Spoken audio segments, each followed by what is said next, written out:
আমাদের ২১টি হলের ভোট গণনার প্রক্রিয়া অব্যাহত ছিল। এ পর্যন্ত আমরা ১৯টি হলের গণনার ফলাফল হাতে পেয়েছি। আরও ২টি হলের গণনা প্রক্রিয়া অব্যাহত রয়েছে। আশা করছি সর্বোচ্চ ১ ঘন্টার মধ্যে হয়তো আমরা হাতে পেয়ে যাব এবং এরপরে ফলাফল প্রকাশের যে প্রয়োজনীয় যে পদক্ষেপ সেটি করার পরে আমরা ফলাফল প্রকাশ করতে পারবো। স্যার, আপনাদের ভোট গণনার পরে আসলে ফলাফল প্রকাশের জন্য আনুষ্ঠানিকতা কি? যেহেতু ফলাফল ঘোষণা হয়ে যাচ্ছে, অন্য কোনো আনুষ্ঠানিকতা আছে কিনা স্যার? না, আশা করি এই ফলাফলটা হাতে এলে সেটিকে প্রকাশযোগ্য করার পরেই আমরা ফলাফল প্রকাশ করব। আনুমানিক কত সময় লাগতে পারে বলে ধারণা করছেন আপনারা? আমরা তো বলেছিলাম যে ১:৩০ থেকে ২টা, তা আশা করছি এই সময়ের মধ্যে হয়তো ৫-১০ মিনিট বা একটু হতে পারে। এখন এই ২টা হলের যে গণনা সমাপ্ত হলেই আসলে আমাদের নিশ্চিত হওয়া যাবে। তারপর আশা করছি ১ ঘন্টার মধ্যে আমরা ফলাফল হাতে পাবো এবং তারপর সেটাকে প্রকাশের উপযোগী করে তোলার পরে আমরা ফলাফল প্রকাশ করব।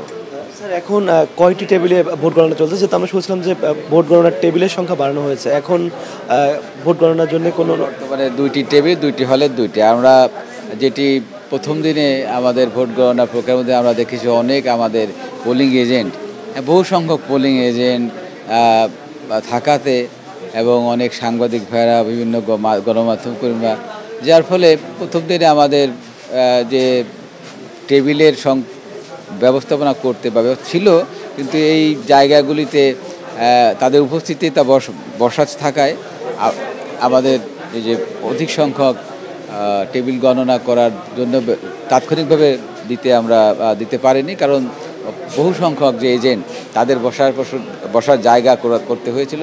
পরবর্তীতে আমরা গতকাল থেকে তাদের অনুরোধ করেছি এবং তারা আমাদেরকে সুন্দরভাবে, একান্তভাবে, আন্তরিকতার সহযোগিতা করে সবাই এই সহযোগিতার মধ্যে, এমনকি আপনাদের গণমাধ্যম কর্মীরাও আমাদেরকে অত্যন্ত সহযোগিতা করেছে এবং সকলের সহযোগিতার মধ্য দিয়ে আমরা এবং যারা অপেক্ষা করছিল যে ভোট কখন গণনা শেষ হবে, আকাঙ্ক্ষিত ফলাফল কখন পাবো, এবং আমাদের যারা এই ভোট গণনা অব্যাহত রেখেছিলেন, বিশেষ করে আমাদের শিক্ষক এবং সেখানে আমাদের নারী শিক্ষকরাও তো গুরুত্বপূর্ণ ভূমিকা পালন করছে। এই যে সকলে যে দায়িত্বশীল যে কর্মকাণ্ডের মধ্য দিয়ে আমরা চাই যে একটা সুন্দর একটা জাকসু আমাদের সামনে উপস্থাপন করতে, যেটি এই বিশ্ববিদ্যালয় শিক্ষার্থীদের যে কোনো ন্যায়সঙ্গত দাবি দেওয়ার মুখপাত্র হিসেবে কাজ করে এবং তাদের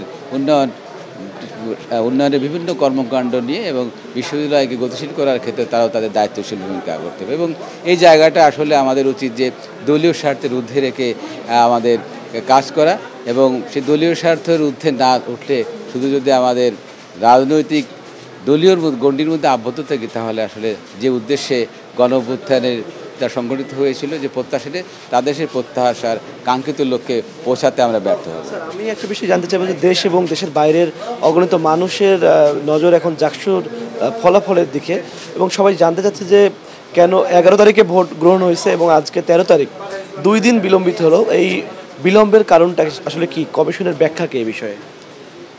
আমরা প্রথম দিনে ভোট গণনা কার্যক্রম শেষ করে আমাদের হাতে ফলাফল আসতে, মানে গণনার যে ব্যালট বক্স, গণনার সমস্ত কিছু আমাদের কমিশনে আসতে আপনারা দেখেন যে 9টা মতো বেজে গিয়েছে, এবং সেগুলিকে যথাযথ শেষ হয়েছিল 5টা, এরপর 9টা পর্যন্ত কেন গড়ালো ভোট গণনা শুরু হওয়াটা?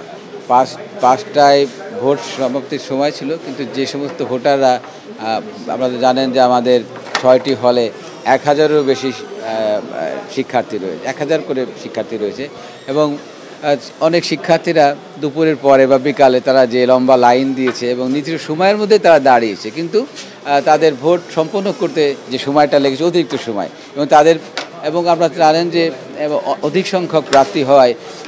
33 বছর যে নির্বাচন হচ্ছে, সেই নির্বাচনের পছন্দের প্রার্থী বাছাই করতে আমরা দেখি যে কোনো বুথে একজন আধা ঘন্টা লেগে গেছে।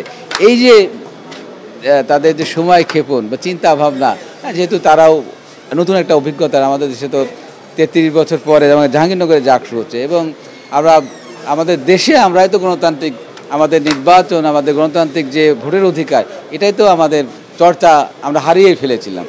যার ফলে তারা এই নতুন আঙ্গিকে নতুন পট পরিবর্তনের মধ্য দিয়ে যে একটা গণতান্ত্রিক পরিবেশ পুনঃপ্রতিষ্ঠার যে সম্ভাবনা দেখতে পেয়েছে এবং সেটিতে আপ্লুত হয়েছে এবং তারা তাদের পছন্দের প্রার্থীকে ভোট দিতে গিয়ে যে সময় ক্ষেপণ করেছে, এটি যে সময় 5টা থেকে যে আমরা 5টার পরে ভোট নিয়েছি এমন না, কিন্তু 5টা পর্যন্ত যারা ভোট কেন্দ্রে উপস্থিত ছিল তাদের ভোট সম্পন্ন করতে সময়টা লেগেছিল এবং সে হল থেকে আমাদের কেন্দ্রে আসতে যে সময় লেগেছিল এখানে আমরা দেখেছি 8, সাড়ে 8টা 9টার মধ্যে আমরা সব পেয়ে গেছি এবং সেগুলিকে গণনার উপযুক্ত করে তোলা এবং এই জন্য প্রথম থেকে আমাদেরকে যেমন টেবিলের জায়গা থাকলেও আর আমাদের সিলেট ভবনটা যে দেখেছেন যে পরিসর, সেখানে অর্ধেক জায়গায় কিন্তু জুড়ে ছিল আমাদের পোলিং এজেন্টরা, যার ফলে আমরা পরের দিন থেকে আমাদের তাদের যে আন্তরিকতা তাদের সহযোগিতার মধ্য দিয়ে আমরা গতকাল আমরা 12টা একসাথে 12টা টেবিল আমরা গণনার জন্য দিয়েছি। হ্যাঁ, যার ফলে আমরা কাল অনেকটা গেছি। এর মধ্যে আমাদের দুর্ঘটনা যে আমাদের এক সহকর্মী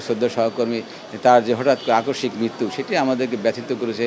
আমাদের এই যে চলমান প্রক্রিয়ার মধ্যে তার এই মৃত্যুর মধ্য দিয়েও যে আমাদের কষ্ট নিয়েই আমাদেরকে কিন্তু এই নির্বাচন ফলাফল প্রকাশটা করতে হচ্ছে, যদিও এই ফলাফল প্রকাশে ব্যাঘাত ঘটানো না, আবার আমাদের সহকর্মী যে তার এবং তার পরিবারের প্রতি যে আমাদের যে দায়বদ্ধতা বা আমাদের যে একটা শ্রদ্ধা জানানোর বিষয়টা, সেটিও আমরা নামাজে জানাজায় গিয়েছি। সেখান থেকে এসে আমাদের 2:30টার পরে আমরা ভোট গণনা শুরু করে এক নাগাড়ে এখন পর্যন্ত অব্যাহত রয়েছে এবং একই অবস্থায় একই নির্ঘুম অবস্থায় আমরা আমাদের দায়িত্ব পালন করেছি। আমরা চাই আমাদের বিশ্ববিদ্যালয়ের প্রতিটি স্টেক হোল্ডার তাদের দায়িত্বশীলতার পরিচয় দেবে, আমাদের বিশ্ববিদ্যালয়কে এগিয়ে নেওয়ার ক্ষেত্রে গুরুত্বপূর্ণ ভূমিকা পালন।